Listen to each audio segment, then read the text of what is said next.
Assalamualaikum warahmatullahi wabarakatuh.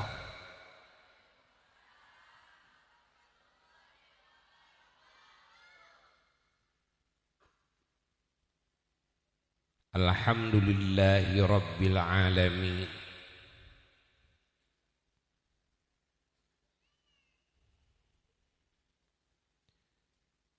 Wa afdhalus salati wa atammut taslimi ala sayyidil awwalina wal akhirin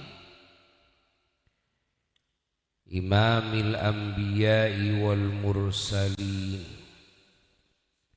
wa khatamin nabiyyin wa rahmatillahi lil alamin wa syafa'atihi li khalqihi ajma'ina yawmaddin.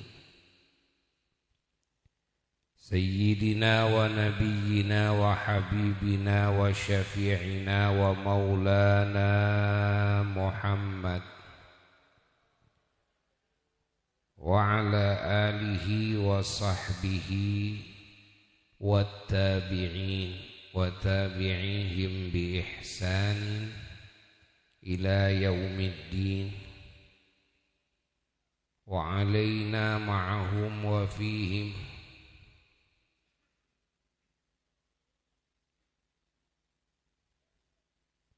innahu arhamur rahimin.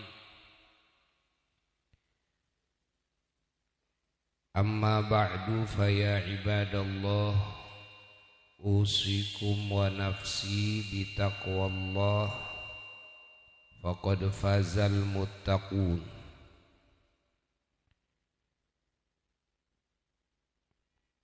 Yaqulullahu tabaraka wa ta'ala fil Qur'anil Karim, a'udzu billahi minasy syaithanir rajim.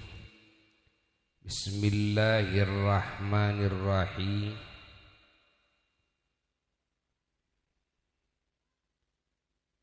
Ahasiban nasu an yaqulu amanna wa hum la yuftanun.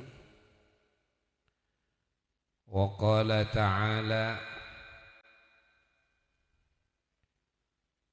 innallaha yuhibbut tawwabina wa yuhibbul mutatahhirin. Wa qala ta'ala qad aflaha man tazakka wa dzakara isma rabbih fasalla. Wa qala ta'ala qad aflaha man zakkaha wa qad khaba man dassaha. Sadaqallahul aliyyul azim. Para jamaah anu mulia,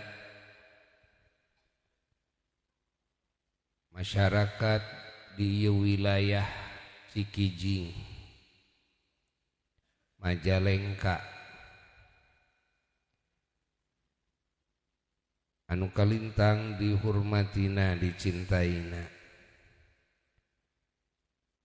wabil khusus para ulama, keluarga besar MUI, keluarga besar Nahdlatul Ulama, oge keluarga besar ormas-ormas Islam anu sanesna, oge keluarga besar ormas-ormas LSM umum, para tokoh masyarakat, tokoh kepemudaan, keluarga besar majelis-majelis ta'lim, keluarga besar masjid-masjid,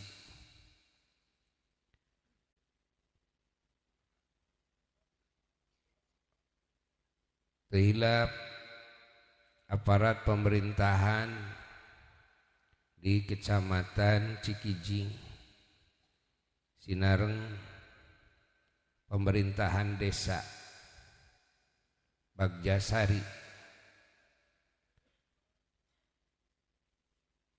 khususon sahibul acara Kang Dadan Jauharul Anwar miwah Teh Fitri anu dina ieu saat anjeunanana ngagelar ieu acara anu mulia dina raraga syukuran ka Allah Ta'ala lantaran sugrining nikmat ya Allah anu dihujankeun ka aranjeunanana lajeng ngawujudkeun ieu acara majelis ilmu, majelis zikir, majelis sholawat, majelis doa, majelis tawasul, majelis maulid, majelis madah, yakni muji ka Allah, muji ka Rasulullah sallallahu alaihi wasallam. Majelis silaturahmi anu pinuh ku rahmat, pinuh ku barokah, pinuh ku pangampura Allah, pinuh ku karidhoan Allah, pinuh ku cinta Allah, pinuh ku warna-warni pitulung Allah, warna-warni kasayan-kasayan Allah anu dihujankeun dina ieu saat anu dijanjikeun ku Allah bade dihujankeun terus anu teu aya lirena dugi ka ahli surga di surgana abadi salalawasna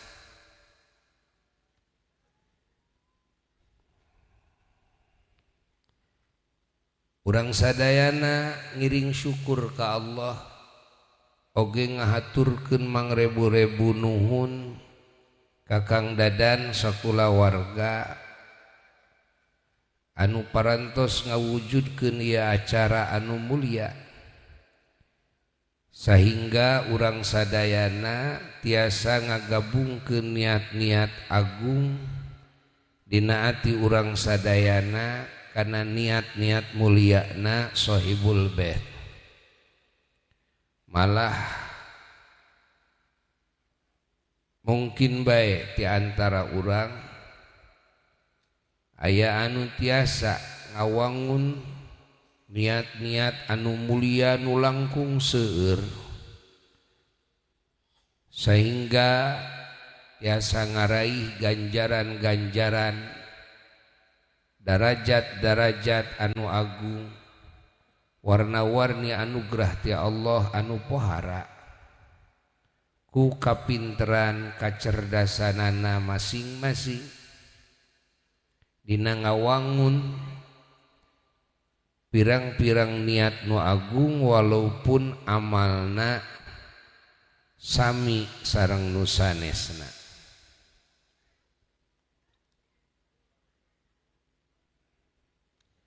Ieu jadi kauntungan pikeun balarea sanes pikeun sahibul bait wungkul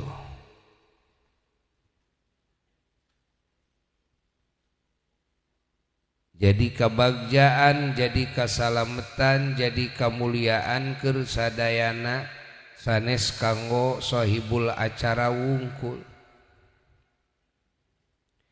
lumawi urang sadayana patut syukur sajabi ka Allah hakikat anu ngaujankeun ieu anugerah ka urang sadayana oge urang syukur teh ka sahibul bait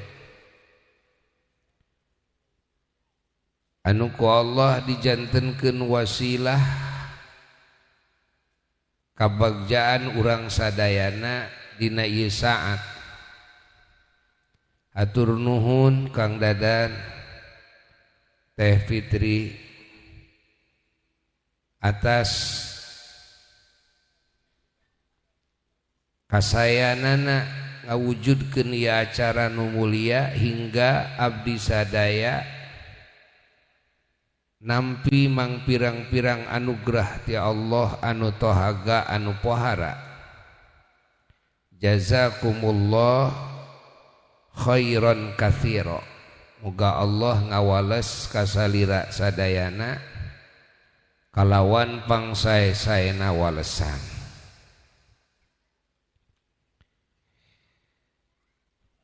Diantawis anu disyukuri ku Kang Dadan sakumaha anu ku urang parantos kauninga nyaeta anjeunna kagungan putra Ujang Ahmad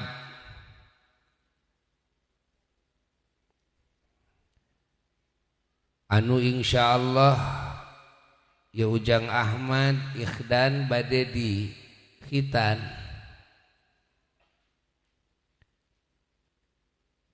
dina waktos-waktos anu caket.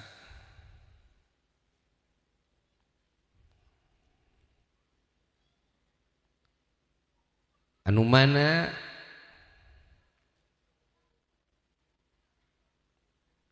ieu ngahitan nu janten putra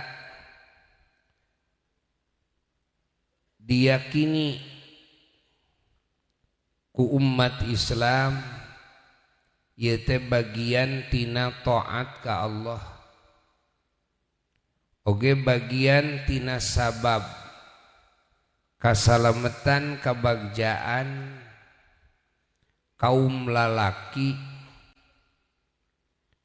di mana di khitan. Maka patut nu jadi ibu Rama ngarasa bunga syukur ka Allah Ta'ala di mana bisa ngakhitan putrana. Sabab totonen ieu putrana di mana dikhitan rek menang kabagjaan anu tohaga ti Allah, rek menang darajat anu luhur ti Allah.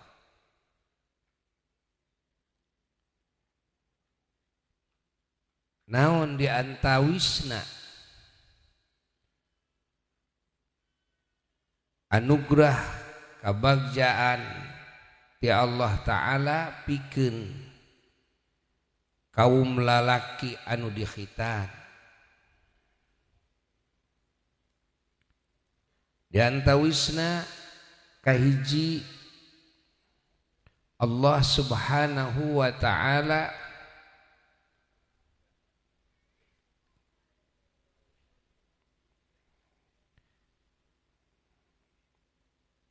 bade nyampurnakeun wangunan agamana hambana anu hartina wangunan agama teh adalah wangunan kasalamatan, kabagjaan, kemuliaan, keuntungan anu abadi di akhirat, di surga. Moal aya nu bisa ngawangun kabagjaan anu abadi nu sampurna di akhirat angin ku cara ngawangun agama dina kahirupan di dunyana.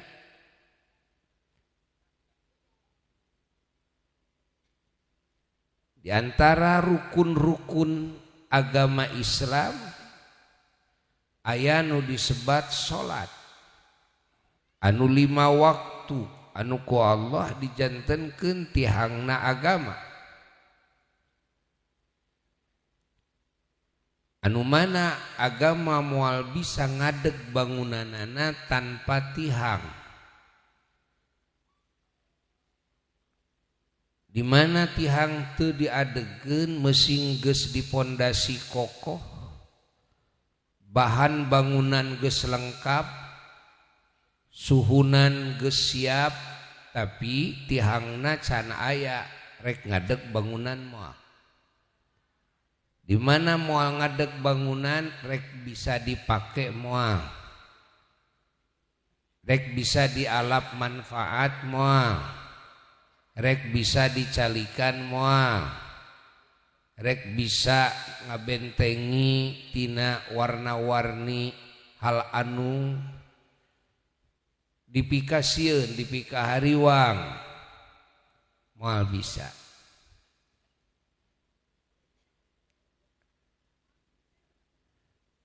Panas bakal tetep kapanasan, tiris bakal tetep katirisan.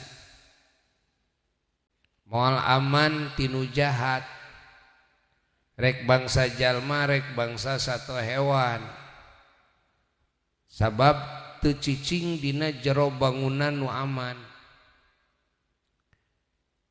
Beh dituna moal aman tina ancaman siksa Allah, tina ancaman seuneu neraka, tina ancaman azab kubur, tina ancaman warna-warni pakewuh dina poe kiamah. Di dunyana moal aman tina warna-warni musibah. Anu ieu musibah tina sababiyah kakufuran, tina sababiyah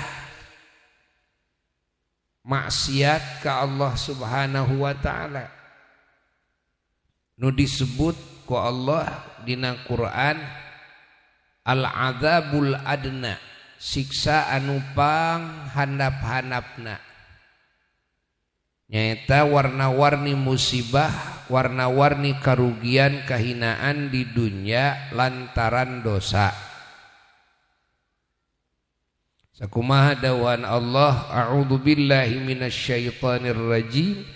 Bismillahirrahmanirrahim. Wala nudhiqannahum minal adzabil adna dunal adzabil akbar la'allahum yarji'un. Ma'nana wallahu alam bi muradihi bidzalik, dawan Allah kami janji rek nyicipkeun rasa siksa anu pangrendah-rendahna kamaranehanana jalma-jalma anu maksiat ka Allah, nu kufur ka Allah. Lain siksa anu akbar, eta manu akbar mah di akhirat.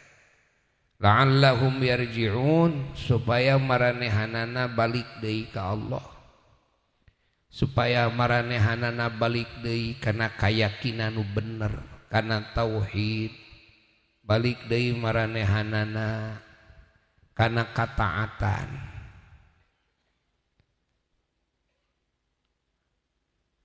Lolobana musibah nu terjadi di alam dunya ka bangsa jalma eta lantaran dosana. Matak solusi sangkan urang salamet tina eta musibah lantaran dosa teh carana urang tong boga dosa. Ngaraksa ati tina kekufuran, tina sifat munafik, ngaraksa ati tina kamusyrikan, ngaraksa ati tina sakabeh sifat-sifat anu tercela, tina ujub, ria, takabur, hasud, dengki, suudon, ya, naon bae anu disebut maksiat hate, naon bae anu disebut akhlak-akhlak nu goreng dina hate. Ngaraksa ati tina niat-niat nu goreng, nu dibenduan ku Allah. Geus kitu ngaraksa lisan jeung anggota badan tina maksiat-maksiatna. Oge ngaraksa tina berbuat kadzaliman kapapada makhluk Allah, terutama kapapada jalma khususna pisan kapapada muslim. Yantawisna nyaritakeun kagorengan sasama muslim, mitnah, ngawadul, nipu, kan? Nganyerikeun hatena, komo nganyerikeun jasadna, nah nganiaya, tunggal teungeul, cuat ciwit, cubak cabok, supak sepak, nyarios kasar, nu matak nganyerikeun sasama muslim. Nah, ieu diantawisna ieu, ya, dosa-dosa ieu. Lain ukur nu diucapkeun tapi nu dituliskeun, termasuk nyeun status nyarioskeun kagorengan batur. Ya. Komo zaman media sosial ayeuna hampir jelema teh kabeh jadi pengarang. Ya, jadi mualif ayeuna, jadi musonnif, nyarieun makalah unggal waktu. Tapi hanya kal makalahna loba makalah kagorengan-kagorengan. Nyarieun status unggal saat tapi hanya kal statusna matak nganyerikeun batur, mukakeun aib batur. Anu dibukakeun teh deui aib dulurna muslim.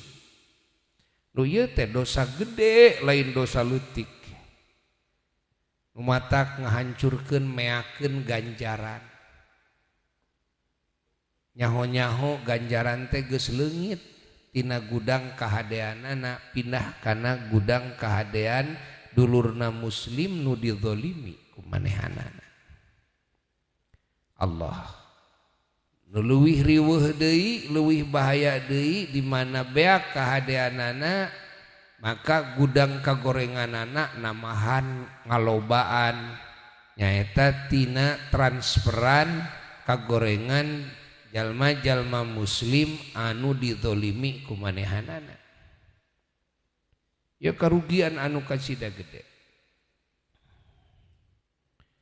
Allah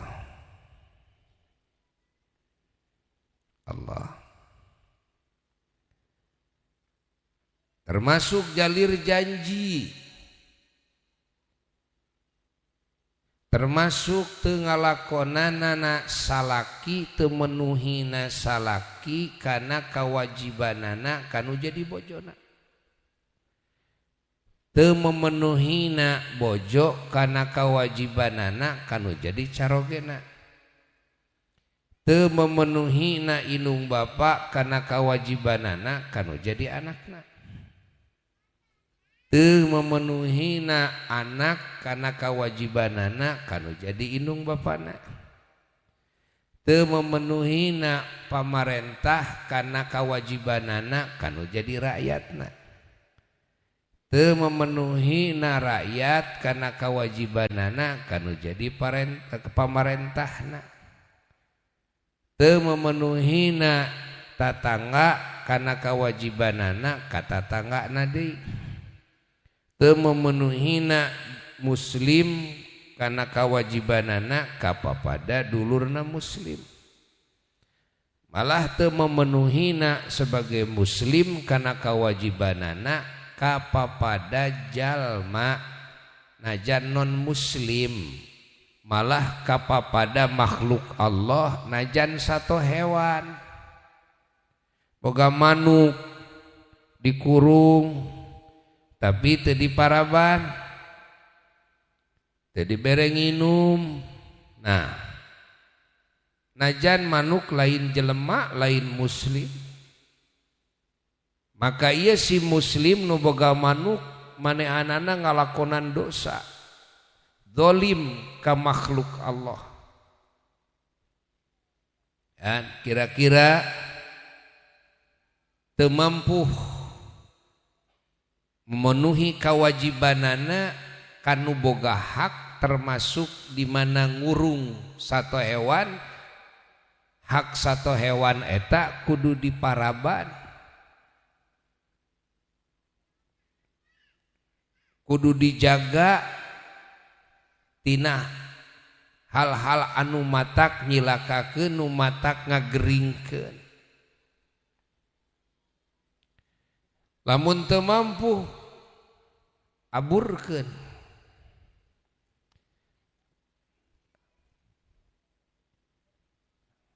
Aya deui buya osok ngadongeng jeung tukang manuk. Kade teh tukang manuk salah sawios bentuk kadzaliman aya nyaeta ngukut manuk ya.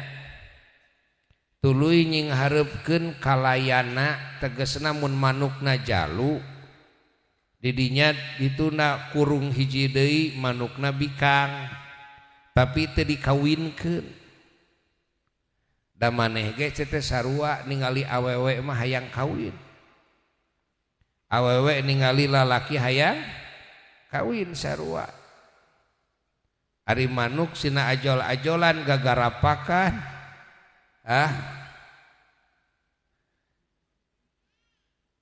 Sing kira-kira eta teu dolim gitu.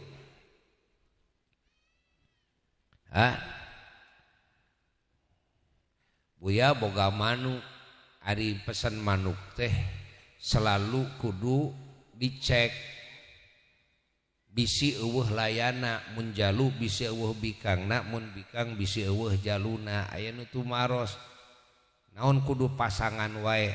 Dijawab ku buya maneh ge sarua hayang awewe. Tuh kan awewe hayang ka lalaki. Tuh ari ngukut teh ulah jalu wungkul ulah bilang bikang wungkul heug kawinkeun sakali-kali we tunda sina nyorangan tapi kudu aya sawaktu-waktu dikawinkeun. Gitu. Dan kemah geura ka pangeran yaumal kiamah ngadakwa tah ka urang. Ya Allah abdi dikurung kaulanun, abdi hayang kawin tapi dikurung tak kumang cep.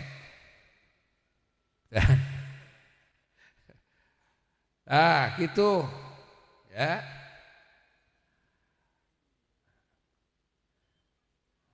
Matak leuheung keneh nu diabur tukang ngangon domba, domba teh diabur geuningan hayang kawin antepan saseubeuna ya. Nah halus keneh kitu ai kira-kira teh dikawinkeun mah ya. Allah sakur kadzaliman sakur maksiat ieu jadi bibit buit musibah. Ieu jadi bibit buit kacilakaan. Loba anu di dunya teh diwales ku Allah ti dunya keneh. Aya nu diwalesna ku Allah teh di akhirat. Aya nu diwales teh ku Allah nya di dunya nya di akhirat. Catet aku urang. Ya. Maka ubarna mun hayang salamet tina sagala musibah dunya musibah akhirat ulah doraka we. Ulah zalim ka papada. Kumaha lamun abdi teh dat geuning ti gejebur wae kana dosa. Aya ubarna. Naon ubarna teh tobat. Tobat ka Allah Ta'ala. Mun dolim ka papada naon ubarna teh menta hampura. Mun aya hak papada anu dirampas ku urang menta halal. Mun aya nu nyangkut harta banda nu dicokot ku urang gantian ku urang. Menta hampura gantian. Tuh. Ya ubarna ieu teh ubarna. Nyeun deui dosa ka Allah tobat deui. Nyeun deui dosa ka papada menta hampura deui. Lamun teu kitu catet ya. Mun teu kitu eta dosa eta kadzaliman bakal jadi bom waktu. Tuk tak tuk tak tuk tak tuk tak beledug gitu. Di mana geus ngabeledug loba anu musibahna teh dorderdar lain ka dirina wungkul nu teu tuah teu dosa anak bisa kababawa. Ya, ieu fitnah anu didawuhkeun ku Allah taala nu kudu dijauhan ku urang. Fitnatan la tusibannal ladzina dzalamu dan minkum khassah. Fitnah anu henteu nimpa kanu berbuat dolimna wungkul tapi anu teu gugur teu angin kababad. Ya, kababad. Loba anu kitu. Nu ngabuang sampah di mana wae akhirna banjirna ka mana-mana lain manehna wungkul. Anu menang malapetaka teh. Ya. Nu ngababat tatangkalan digawir-gawir di gunung longsor. Lain anu didinya wungkul, lain. Tapi bisa ke mana-mana efekna teh. Tuh tinggal nu longsor kamari ieu di mana teh? Di mana tuh teh? Kalimantan di mana? Sumatera. Di Sumatera. Ya. Nu berbuat dosana teu loba, tapi dampakna kanu teu berdosa kacida loba pisan. Nah, da kitu atuh di mana geus beledug mah kitu. Ya. Jelema moal bisa nyumput-nyumput dosa. Sakumaha jalma moal bisa nyumput-nyumput amal soleh. Kurang kumaha para nabi, para wali nyumput-nyumput amal solehna. Ka ameu we seungitna teh geus ribuan tahun ge masih ka ameu seungit. Kurang kumaha jalma nyumput-nyumput ka gorengan, bauna teh anger ka ameu. Tah, memeh ngabeledug buru-buru tobatan. Buru-buru tobatan. Ayat nu tumaros kabuya. Jalma anu hijrah tina masa lalu anu poek. Tina dunia hitam. Tuluy jadi ahli pangajian. Aya geus kitu teh ancur-ancuran usahana. Keluargana acak-acakan, meh-mehan putus asa, memehan balik deui karena dunia hitamna. Datang ka buya nyarita, ya. Abdi teh kieu. Padahal kapungkur mah keur tara salat abdi teh. Kan? Keur tukang maksiat abdi teh, usaha teh da maju. Rapih we jeung pun bojo jeung pun anak. Nah ari abdi ayeuna geus jaden ahli pangajian rajin salat abdi teh, rajin ka masjid. Usaha jadi hancur. Rumah tangga acak-acakan. Apan cenah saur pangersa di mana parantos tobat teh eta teh. Ya. Bakal salamet ari geus tobatna. Maka diwalar ku buya. Cek buya kieu. Urang sing hade sangka ka Allah taala. Urang kudu goreng sangka kana diri urang sorangan. Naon goreng sangkana? Kieu goreng sangkana teh bok bilih aya dosa-dosa nu ti heula anu can bener ditobatanana. Pariksa ku urang. Contoh, bun urang tobat tina dosa karena ninggalkeun salat fardu, istighfar we urang teh ceuri ka Allah. Nah, eta teh can tuntas, eta teh tobat teh lamun can dikodoan salatna. Geus dikodoan acan. Puasa Ramadan nu baheula tara puasa geus dikodoan acan. Itu tah. Mun ngalalaikeun kana kodona keukeuh eta masih kene can sempurna tobatna walaupun geus istighfar. Contoh deui lamun urang boga kadzaliman ka papada kungsi mimpi teu amit ngalah teu menta tuluy urang tobat ka Allah tapi urang can nyelesaikeun ejeng anu bersangkutan can menta hampura can ngaganti karugian anu ku urang dicokot. Baheula keur zaman sakola SMP sok malingan bala-bala ka warung umpamana tara mayar umpamana ya umpamana ya najan urang ongeng-ongengan ka Allah nyuhunkeun pangampura tapi ku urang can diselesaikeun jeung orang nu bersangkutan kekeh can bener tah tobat teh can bener disebut tobat nu bener mah lain kitu. Mun tobat ka Allah tingali ku urang bisi aya kewajiban nu pernah ditinggalkeun hubunganana jeung Allah buru-buru ku urang kodoan. Mun ayeuna jeung papada jelema tingali ku urang bisi aya anu hubunganana jeung harta banda nu kudu diganti-gantian teu bisa ukur euy hampuranya ceuk eta jalma teh heueuh ku dewek dihampura sote dosana tapi hutangna mah can karuhan manehanana ngabebaskeun.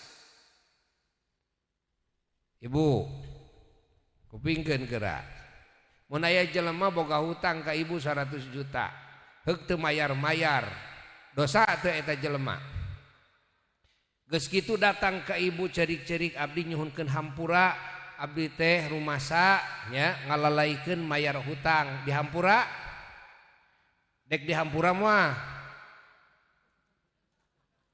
nya kumaha ibu eta ayeuna lamun ibu ngahampura kana dosana ari hutangna kudu dibayar hentong gitu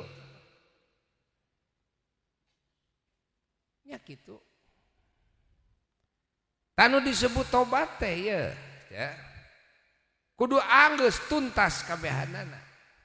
Jadi lamun teu tuntas anger eta teh bom waktu urang geus hijrah sote nu ayeuna tapi nu itu nu kudu dikodoan nah teu dikodoan can bener hijrahna itu nu kudu dipenta hampurana ku urang nah teu dipenta hampurana can anggeus hijrahna teu cukup urang ayeuna ngalakonan salat teu cukup ayeuna urang rajin ka masjid teu cukup ayeuna urang rajin ayeuna urang maca Quran teu cukup tinggal nu geus bisi aya keneh anu can tong boro mah masalah eta buya sok ngadongeng masalah anu siga sepele tapi ieu teh efekna dahsyat dina kahirupan jelema buya sok manggihan lobana usahana teh hese rugi jeung rugi dan sebagainya tapi eta jelema teh soleh tapi eta jelema teh tara dolim ka papada nah aya buya sok ngabahas dina pembahasan bahwa setiap jelema teh digadeikeun gitu kan nu dilahirkeun teh digadeikeun ku Allah kana naon kana akekahna digadeikeun ku Allah anu dilahirkeun teh kana naon kana akekahna hartina lamun akekahna can diselesaikeun eta jalma masih keneh aya dina penggadaian. Catet kumaha kekah teh buukna anu dibawa tina rahim teh ya kudu digunulan geus digunulan kiparatan timbang ku emas nu mampu mah teu mampu timbang ku perak geus kitu sidekahkeun ka fakir miskin eta emas perak teh geus kitu kiparatan tah kunaon ku mencit doma lalaki 2 awewe 1 lamun can ngajalankeun kitu berarti masih keneh di mana di penggadaian. Tah bisa hayang apal salah sawios nu jadi matak hese rezeki teh diantarana ngantep diri di penggadaian. Matak kajen teuing geus kolot hukum sunnahna akikah teh teu pareum padahal eta teh teu wajib. Teu pareum ya. Geus aki-aki geus nini ge teu pareum eta teh. Ieu di bejaan ku buyanya bisi aya anu hese rezeki kitu tah. Nah, ngan dipikir bolak-balik da ieu teh kewajiban sok dilakonan gitu kan. Pasunatan osok gitu kan. Nah, paharaman sok dijauhan ku urang. Pamakruhan ku urang oge berusaha dijauhan. Nah, tapi ieu teh masih kena hese rezeki ya. Nah, aya di antarana aya pasunatan ya. Dina hirup jelema ieu. Naon? Nyaeta ngabebaskeun dirina ti penggadaian. Ieu loba kajadian anu hirupna geus kolot, geus boga anak, geus boga incu can diekahan baheula teh. Ieu teh jadi sababiah beruit eta teh. Komo dosa kitu. Komo maksiat. Nah, mawi urang kudu hade sangka ka Allah. Najan urang geus hijrah tapi na ieu teh hese wae malah ayeuna kalaka jadi hancur. Nah, koreksi cara tobat urang ka Allah, koreksi ku urang. Bisi can tuntas. Sabab janji Allah ya. Janji Allah, wa may yattaqillaha yaj'al lahu makhrajan wa yarzuqhu min haitsu la yahtasibu. Sajal manu takwa ka Allah tegasna ngalakonan parentah Allah kalawan bener, ngajauhan larangan Allah, dohirna batina. Ieu dina hirup ya, maka Allah janji hiji yaj'al lahu makhrajan, Allah rek mere solusi dina sagala urusan kahirupanana. Moal aya nu mentok, moal aya nu terkunci, moal pasti ada jalan. Ya, jelema nu takwa mah kitu. Wa yarzuqhu min haitsu la yahtasibu, nu kadua ku Allah ditambahan rek dibere rizki anu teu disangka-sangka ku manehanana. Maknana nu disangka mah geus jelas rek dibere, nu teu disangka ge rek dibere. Ketika urang dina hirup loba masalah kasulitan dina hirup teu manggih solusi. Ketika urang dina hirup ieu teh naha urang teh netes semplek nincak semplak. Teh koreksi takwa urang. Allah moal nyulayaan janjina. Bisi aya keneh kewajiban nu diabaikeun. Termasuk bisi aya keneh kodoan nu can dikodoan. Bisi aya keneh paharaman nu masih keneh dikeureuy. Atawa paharaman nu can ditobatan. Nah, koreksi ku urang. Sabab ieu teh tetep jadi panghalang kana janji Allah. Bisi urang nyalahkeun ka pangeran, nah Gusti da abdi teh tos ngalakonan parentah Gusti, ngajauhan larangan Gusti. Geuning Gusti abdi teh mentok wae ieu teh permasalahan hirup teh teu menak solusina. Geuning Gusti abdi teh nate semplek nincak semplak, abdi teh Gusti ulah nyalahkeun ka pangeran. Allah moal nyulayan janjina, tapi koreksi ku urang, takwa urang teh geus bener acan. Pahami ku urang sadayana ieu. Allah ya. Allah. Kembali kanu tadi, anu bade dibicarakeun ku Buya masalah khitan ya seeutik deui moal lami balik naon ya masalah hitan ya seeutik deui ya hitan teh ieu teh ku Allah taala ya disyariatkeun ka lalaki nyaeta keur naon keur eta tah nyampurnakeun wangunan agamana. Ari di antara wangunan agama dina rukun Islam teh aya naon cenah? Aya salat anu 5 waktu nu ku Allah didamel tihangna agama. Jelema bisa nangtungkeun salat anu bener eta jalma ngadegkeun agama.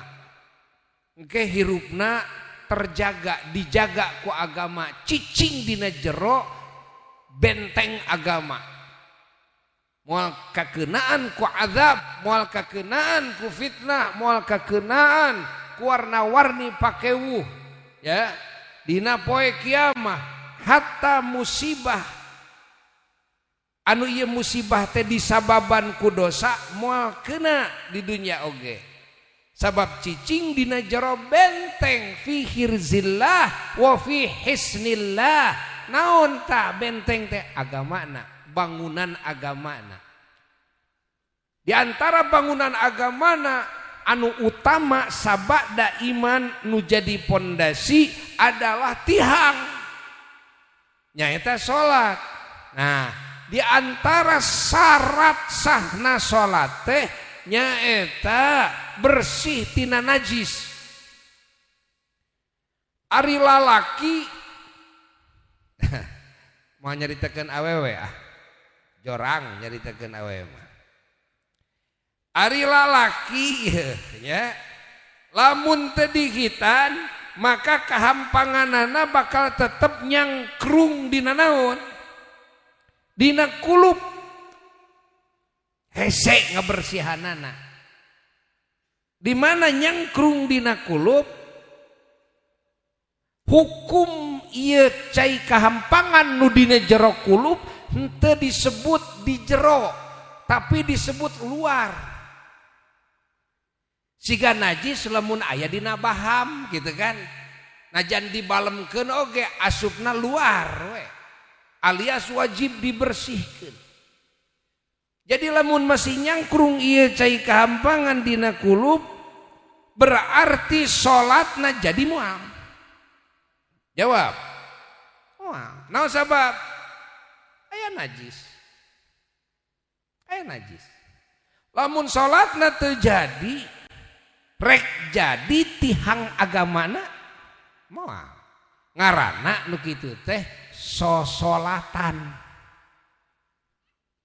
Salatna bobodohan kena.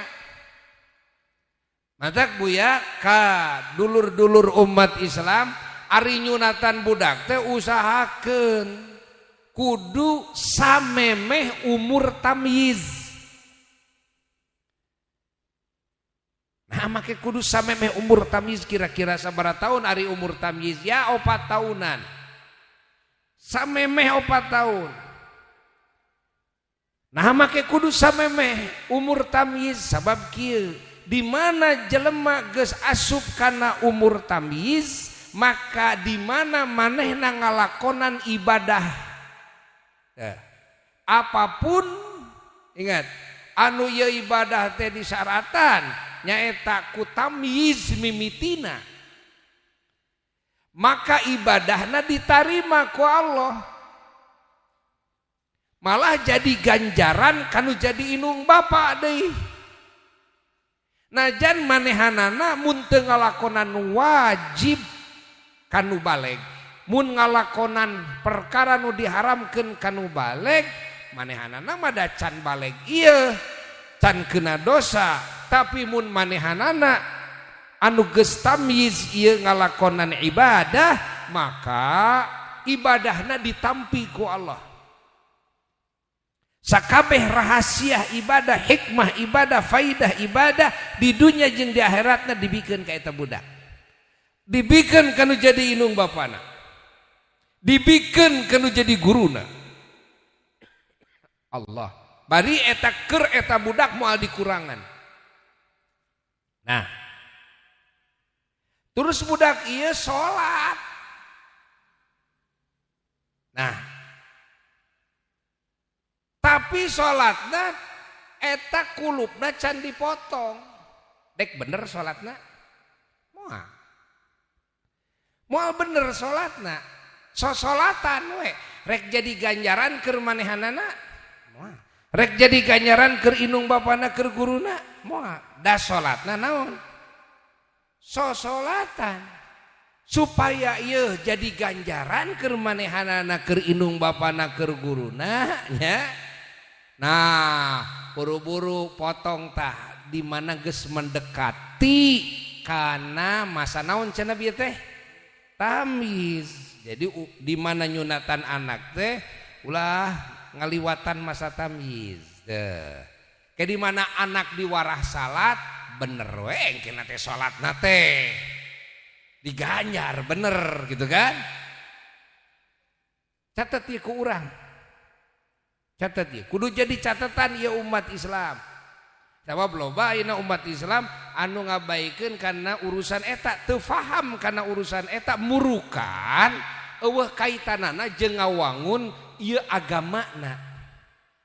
Pantihang agama teh salat. Pan salat teh moal sah mun aya najisan. Baik dina badan maupun dina pakaian maupun dina tempat nu disolatan. Kan? Ayeuna rek kumaha ayeuna sah salatna mun dina kulupna aya cai kahampangan. Moal bisa.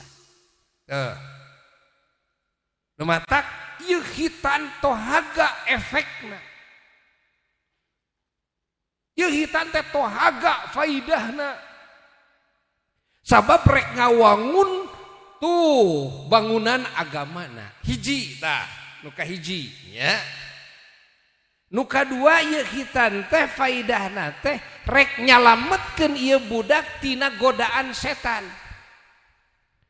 Naon sabab? Sabab dina keterangan setan teh resepna teh dina tempat najis.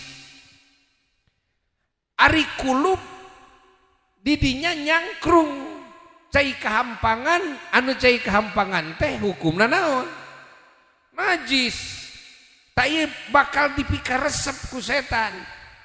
Nah, maka ketika ia dihitan leungit tah setan eueuh jalan. Diputus tah didinya ku hitan eta salamet tah tina sisi eta. Teu. Oge ieu hitan adalah faktor penyebab diijabahna doa. Naon sababna? Sabab lamun ngadoa bari kaayaan cicing dina najis eta sulit diijabah doa. Sabab malaikat rahmat nu nyanak doa urang ka Allah, ka aras ka Allah taala ya alimun hadir dina tempat najis. Matak umat Islam teu meunang tadammuh bin najasah, teu meunang jijibrugan ku najis. Mun ayeuna ibu-ibu ya anu ngurus putra anu ngais putra ayeuna kana awak cai kahampangan putra ieu tong lila-lila teuing buru-buru bersihkeun deui eta salira. Ya. Kamar urang ulah aya najisan. Ya, di mana spray atawa lantai kanajisan buru-buru sucikeun. Tengah imah ge kitu buru-buru sucikeun. Bumi urang teh sing sah dipake salat. Ya. Komo ieu mah masalahnya kulup mah pantah ya. Anu can dihitan eta makan dibabawa tuluy ka ditu ka dieu.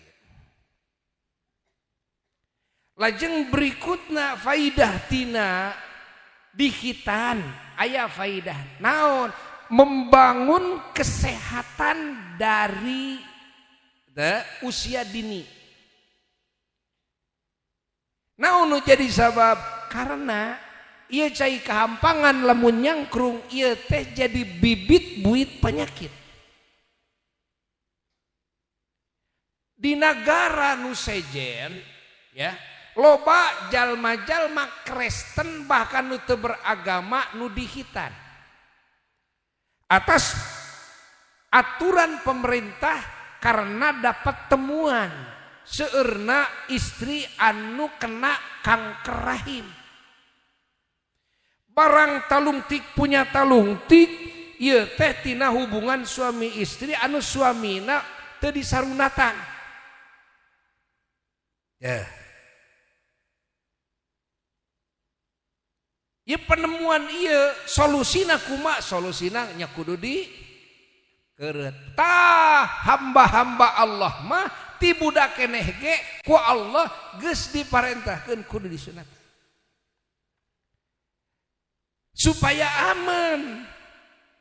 Aman ieu budak teh keur dirina aman, keur sabae anu aya hubunganana jeung manehanana aman. Manehna teu boga panyakit, manehna moal nganularkeun panyakit kanu sajena. Ieu hebatna ajaran Islam. Matak urang nu iman ka Allah kudu syukur ka Allah. Urang diparentahkeun ku Allah kana hal-hal nu diparentahkeun ku Allah kudu syukur ka Allah. Tah di dieu nya Sohibul Bait pangna syukuran teh lain syukuran anak koceak dengek dikeureut atoh lain. Tapi ningali kana bahwa ieu budak bakal menang warna-warni anugerah nu jadi inung bapana ge bakal menang ganjaran ti Allah taala. Ngajalankeun parentah Allah, kan? Bakal untung dunya, untung akhirat. Bakal sehat, bakal terbangun agamana, bakal diijabah doana, bakal aman tina godaan setan. Subhanallah. Ari ieu syukuraneun lain. Hah? Ari ieu anugerah lain. Ari ieu anugerah teh tohaga henteu. Tohaga. Ta ieu ya sisi ya sisi nu jadi sababiah anu nyunatan budak make jeung kudu walimah kudu syukuran tak ieu bisi kieu bisi teu harti keunai kawin manya pantes syukuran oge eta ka anak dikeureut bari leweh bari ceurignya dokter nage dibere duit laras henteu inung bapana nepi ka beak duit ratusan juta itu kan siga nu atoh anak koceak dengek da lain tina sisi eta lain tina sisi eta lain ya tapi tina sisi anugerah anu neme diudingakeun sapalihna sabab mun kabehanana mah waktuna ge moal cukup da buyana ge hayang sare pan ibu-ibu ge sarua meureun nya gitu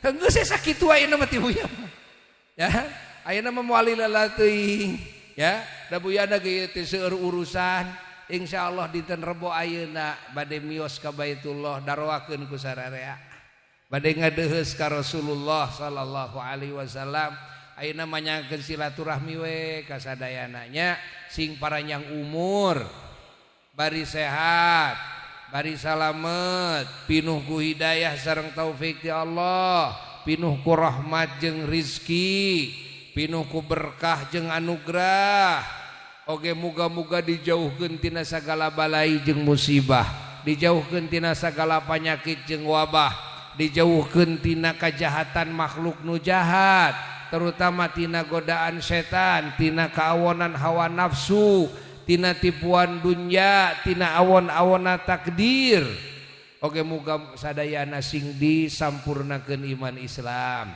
ditetepkeun iman Islam sing diabadikeun ya iman Islam sing kacanak ngadeheus ka Allah taala sadayana ya nu disebat husnul khotimah bon kitu deui kulawarga urang jeung turunan urang sadayana nya kalayan keagungan junjunan alam Rasulullah sallallahu alaihi wasallam muga ieu doa dikabul ku Allah taala wa ila hadratin nabil mustafa rasulillah sallallahu alaihi wasallam syai'un lillahi lahul fatihah.